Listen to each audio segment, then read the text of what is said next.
Hey everyone, welcome to my channel. My name's Chantel. This is my basic journey.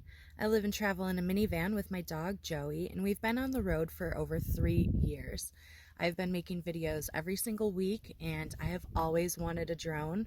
So when Ruko reached out to me and offered me one of their drones to test out, I was so excited. So let's unbox this thing and find out what's inside first, and then we'll test it out.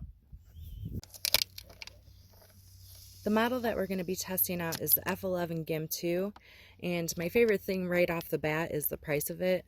When I was looking up drones to buy myself, they were $1,000, $1,200, $1,500 and up, and I just can't afford that. So when I saw that the price of this thing is only $580 retail, and right now it's currently December 15th, when I looked it up, it's still on sale for $350, which is just insane for the quality of it. Right away, I'm loving the case that it comes in. It makes it easy for transporting, but let's open it up and see what all comes with this drone.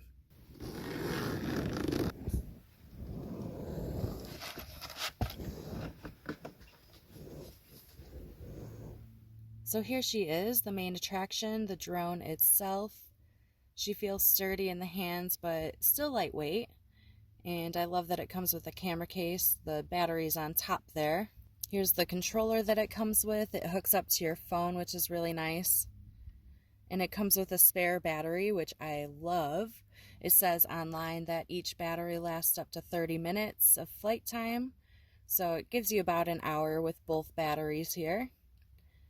You can see when I'm showing you here that it does charge up with a USB-C. And let's see what else it comes with in this little bag part. Looks like a bunch of extra stuff. First, it comes with a charger. It's a USB-C charger. It'll charge up both of the batteries and also the controller, which is nice. It also comes with various cords to plug into the controller depending on what phone you have. It also comes with a box of spare blades, which is really nice because later in this video you guys will see that I do crash this thing a couple times, so it is nice that it comes with the blades and little tools to fix it, just in case you happen to break them, like I will probably end up doing eventually. It comes with a user manual here and also a quick start and safety disclaimer, which those are going to come in handy because I honestly have no idea what I'm doing, so I'm going to really have to thoroughly go through this. While everything is charging up, I'm just going through this user manual, trying to learn how to use this thing, because honestly I've never used a drone before on my own. The only one I've ever used, it was somebody else's and it was already set up for me, so all I had to do was use the little joysticks, which is the fun part. This drone is remote ID compliant with the FAA, so you can go and sign it up with the FAA.gov website and make sure that you're illegally flying your drone. I love that they give you step-by-step instructions on how to do that with the FAA. Safety first. So you can go onto their YouTube channel and watch some video tutorials on how to use this thing, which I'm probably going to do after I'm finished reading this little manual.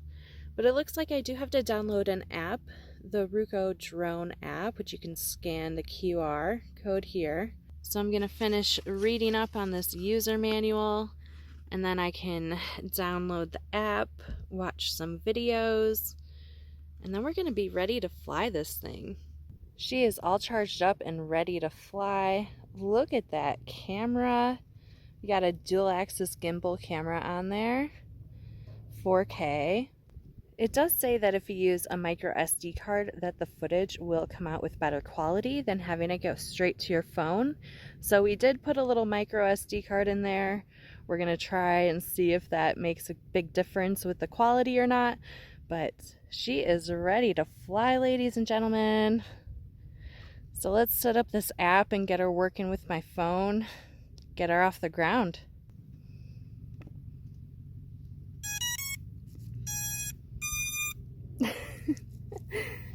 Cute. So we're going to have her taking off from my welcome mat for my van. Also, sorry for any outside noise. We are outside. So also it's a little bit breezy today, so I feel like it's perfect to test this out. It's not too windy, but there is a slight breeze. So hopefully we'll be able to fly her okay in this. It is not a very windy day. It says that it can handle up to 7 miles per hour. So we're going to test her out in this little bit of a breezy day today. So here we are, starting up the motors for the first time. I was honestly shocked by the power that it was giving off. I was not expecting that. Oh, hey, that's me. Hi, hello. I'm finally getting the hang of the controls just a little bit here. You can see, I'm like, oh yeah, I can hover kind of in one spot. Woohoo! I'm taking off, going up for the first time. I'm not going to lie, I was a little scared to go up very high or go very far at first. And so I was just kind of playing around with the controls and trying to see if I can just get it to kind of hang out with me for a little bit. But we did take it out and we tried to go further. So, something I did not know when I first opened this up and started using this drone is that initially it'll have you in what is called beginner's mode, and so it does not let you go up as high or go as far as it would if you were to turn that off. However, I did not know that when I first recorded this. So during my initial test run, it did not let me go that far or up that high. But I was still having fun just flying it around, and I couldn't have asked for better scenery. We are in the beautiful Sedona, Arizona. I am so happy to be here to test this drone because it is absolutely beautiful. And we are in the backcountry part of Sedona in the BLM camping area, and it is still jaw-dropping. It is so gorgeous. Here's my camp area.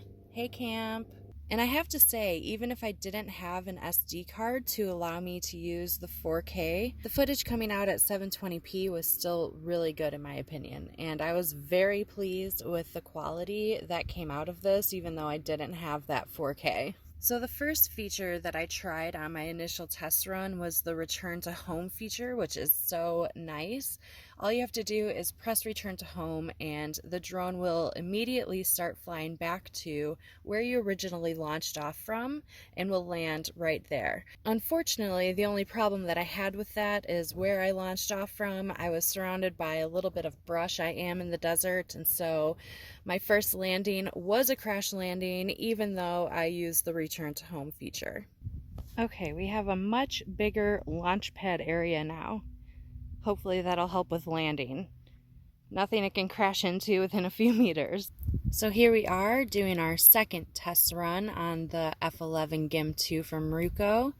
And I would have to say that I am officially a pro at this. So, since I am a professional drone pilot now, I did take it off the beginner's mode, and we are going to take this thing as high as it'll go and as far as it'll go. And according to the website, it'll go about 400 feet in the air, which this viewpoint is magnificent. So then I wanted to take it as far as it'll go. According to the website, it goes about 9,800 feet, which is about 3 kilometers. And I did not make it that far during this test flight. Unfortunately, it started telling me that my battery was dying and we were about 700 meters out. So the good thing is that as soon as it told me that the battery was dying, it automatically started to return to home and come back to me, which I thought was really cool. It kind of knew at what distance it would have to come back in order to not die before coming back to me, which was very much appreciated for the designers of this drone because I did not want to have to go out that far to go find it into the middle of the desert.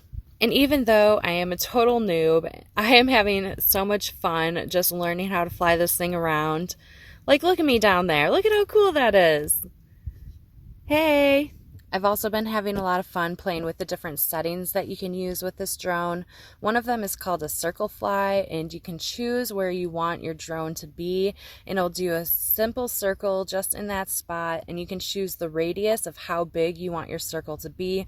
So what you're seeing now is the smallest circle that it can make, and then I tried with the largest circle you can make, and it is just such a fun little feature that they have on this drone. You can keep your subject in the center and just really get your eye on the prize here. I really liked using that feature. The other really cool setting that they have is called Follow Me. And so you can see me here. I am walking with the controller and it'll stay at the same spot and distance from the controller when you start the Follow Me setting. I really liked that. Even when I stopped a little bit, it stopped, and when I started going again, it started going again. I really liked that. And don't mind me not realizing that I'm getting really close to that tree. I can tell that I'm going to have so much fun using these different settings in the future and just incorporating the drone into my everyday videos because I am loving this. And you can also set it up with your GPS and have it go to certain locations on a map, which I thought was really awesome. So if you see something on the map, you can just have your drone go there, circle around it, and then fly back home, all by just pressing a few buttons. It really is just an amazing drone. I am so happy with the quality of it. And just look at how cool this is. And it's just following me around. I did really well. This is my first time landing it on my own, not using the return to home feature, and I was actually very proud of myself. I can tell I'm getting a lot better at using the drone, and it's only been one day using it. So if I can use it, I feel like anybody can, because I had no idea what I was doing beforehand. And just look at me guiding it down, nice and slow, nice and slow. Yes, I am just proud of myself. So thank you, Ruko, so much for allowing me to test this drone out. I really appreciate it. And of course, thank you to you guys for watching this video. I will put the link for this drone in the description box in case you do want to check it out and see if this drone might be for you. So if you like this video, please give it a thumbs up. And if you're new here, definitely subscribe below if you're interested in van life and travel content. I'll also put a link for my Patreon in the description box in case you're interested in checking that out and helping support my channel. Otherwise, I'll see you guys in the next video. Bye!